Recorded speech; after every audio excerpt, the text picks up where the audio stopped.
155 held for 5 days. Then they surrendered. Stay with that contradiction.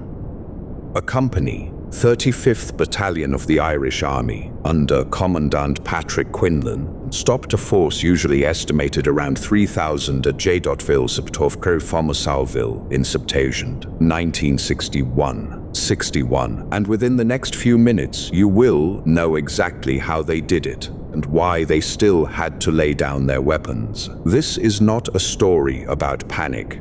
It is a story about arithmetic, trenches, ammunition, burned vehicles, and water running out under a white Katanga sun.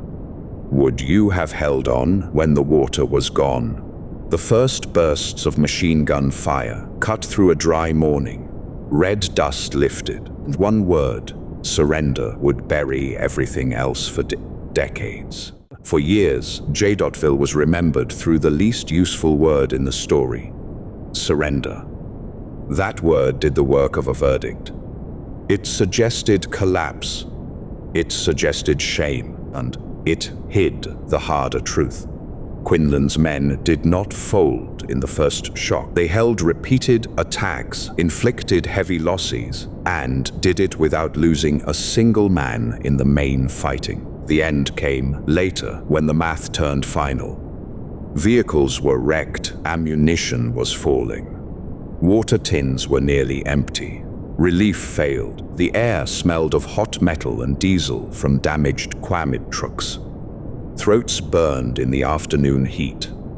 This matters beyond one battle because institutions often remember outcomes more easily than causes.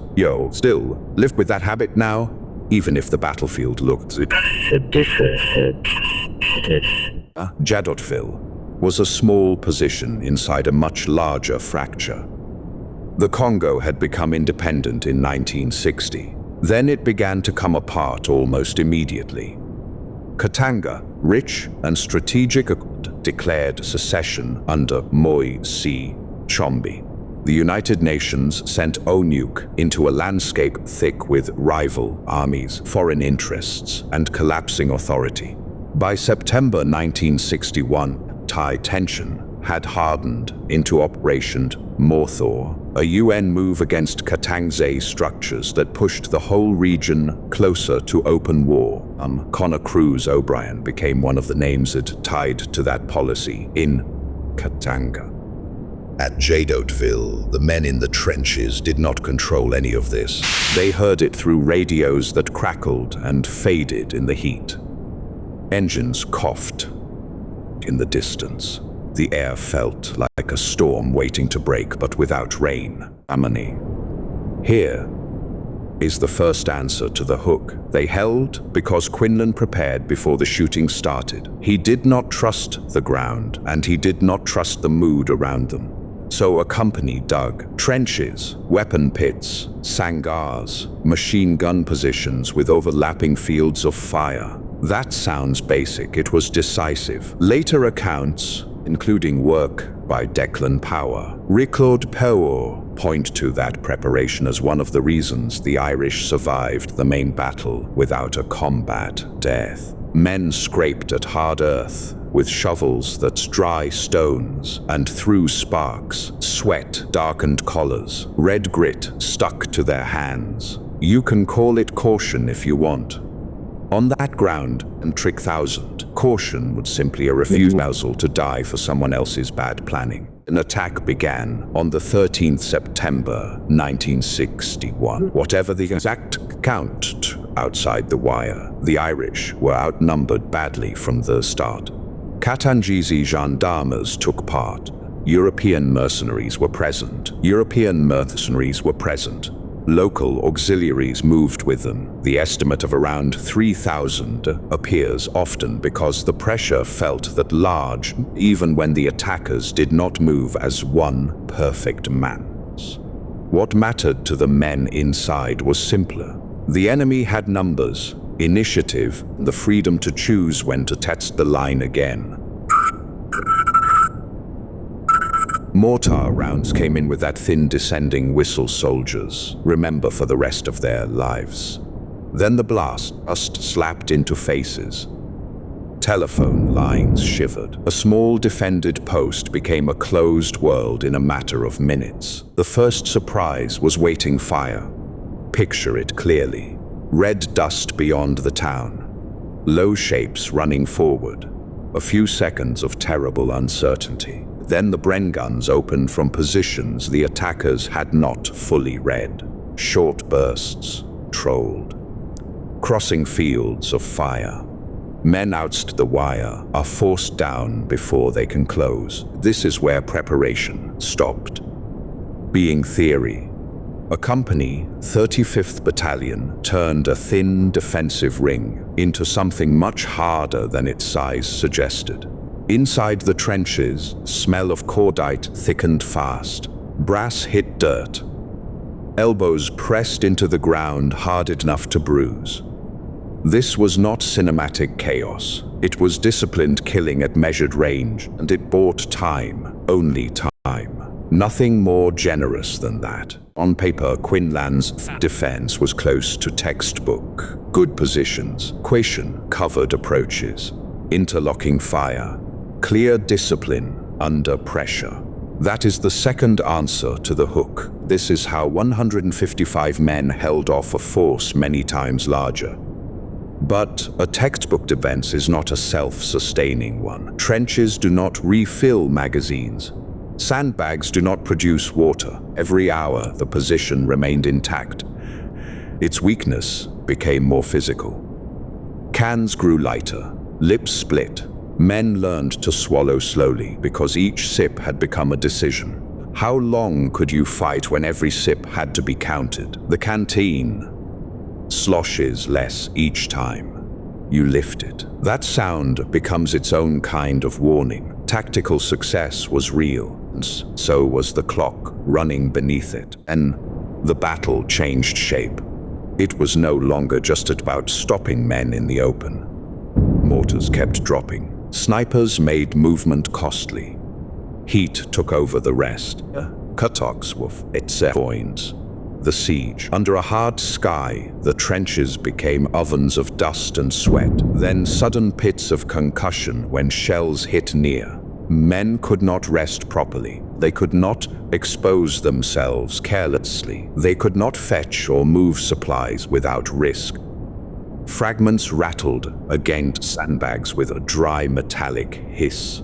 The smell of explosive smoke hung low and stale in air that barely moved. You did not need to storm the whole perimeter at once. You only had to let thirst, pressure, and time keep shaving men down from the inside. The force around Jadotville was large, but not perfectly uniform. Matters.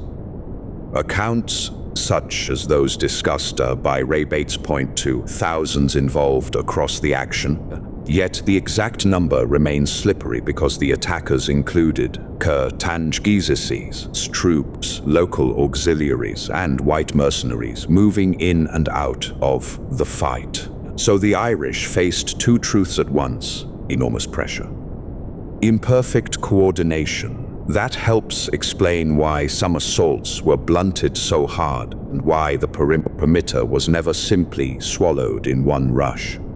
Outside the wire, engines idled. Orders came in different accents. French carried across the noise, then shouting and sudden stillness before another push. Do not turn this into myth. The enemy was real enough without becoming a faceless legend designed to flatter everyone afterward. By now, the real question was no longer whether Quinlan could hold another assault. It was whether anyone could reach him. The answer was no. Relief efforts on the ground failed, taught to break through. In the wider fighting, including Fuga Magister jets, did strike some hostile positions, but air presence is not the same as rescue. You can hear a jet tear across the sky and still die thirsty in the same trench. At Jadotville, isolation hardened into fact, and radio hope kept thinning. Dust settled on ration tins, too hot to touch. Flies found everything.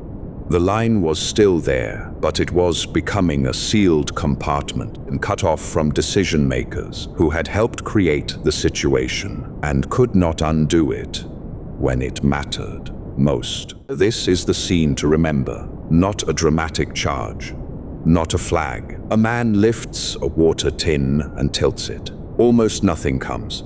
Another waits beside him, face gray with dust, lips whitened at the edges. Someone tries to judge how many mouths are left and how many hours the sun will take from them. The metal is hot enough to sting a palm. Nearby, damaged vehicle still gives off the sour smell of burned oil. Quinlan had men who could still shoot. What he did not have was a way to keep them alive much longer in place. That is, the part war films usually skip. Not courage, but consumption. Not fear, but depletion. Would you order another day of resistance if the next thing to fail was not the trench, but the bodies in it? And Patrick Quinlan, Padder, did not surrender it because his defense had failed. He surrendered it because its success had reached a limit. That distinction matters. His men had held for about 5 days and had 3,000. They had inflicted severe losses on the attackers. They had preserved extraordinary discipline under isolation. But by the end, ammunition was reduced, vehicles were out, water was nearly gone, and no reliable relief was arriving. Dear Lord Treaser, the choice was no longer wait and surrender. It was between surrender and pointless death by thirst, shell fire, or a final collapse the next assault would exploit. Paper later makes this look cleaner than it felt.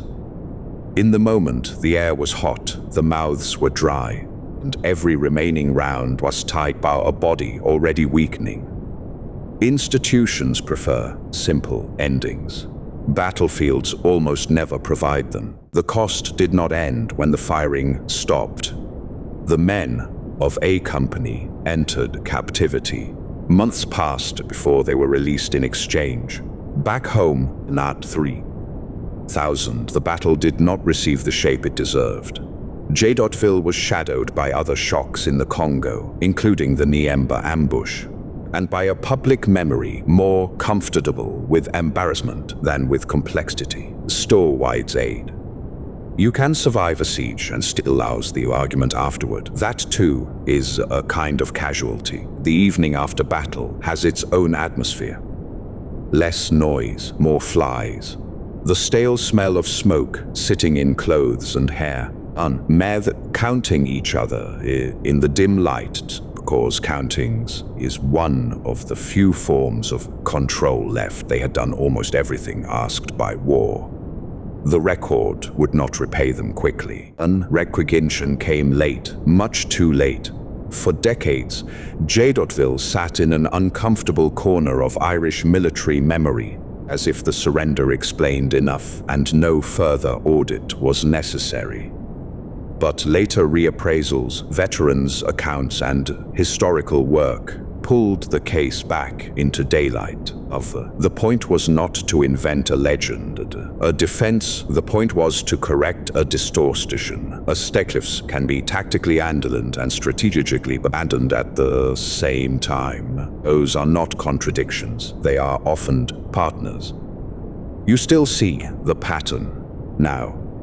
People at the edge of a system carries the cost of decisions made far away and get judged by the final image alone. The dust settles, the file closes, the throat remembers the dryness longer than the archive does. That is why Jadotville still has weight. The record keeps this. 155 men in A Company, 35th Battalion. The record keeps this. 5 days under siege at Jadotville, September 1961. The record keeps this.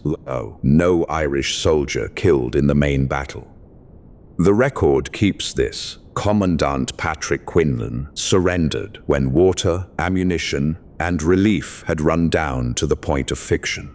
what no record keeps. Which man listened longest for water in a nearly empty tin? What no record keeps. How dry a mouth must become before pride starts sounding childish. Records preserve outcomes because outcomes fit on paper. Limits do not. Nor does the feeling of being competently led inside an incompetently built situation. That is why the word surrender stayed. It was shorter than the truth, and institutions have always preferred shorter truths. 155 men held for 5 days. Thence, they surrendered. The line's simple again when you hear it cold. It is not simple. It is a defense built well, isolated badly, and remembered lazily. Jadotville was not a story of men refusing to fight. It was a story of men fighting until the material basis for fighting was almost gone. That is why the ending still unsettles. It removes the comfort of clean categories, brave or broken, victory or shame. You do not get those easy pairs here. You get dust in the mouth, hot metal in the hand, and a commander deciding how many more hours his men are allowed to spend dying for symbolism. If you had been Quinlan, with the water nearly gone, would you have held on one more day or stopped there?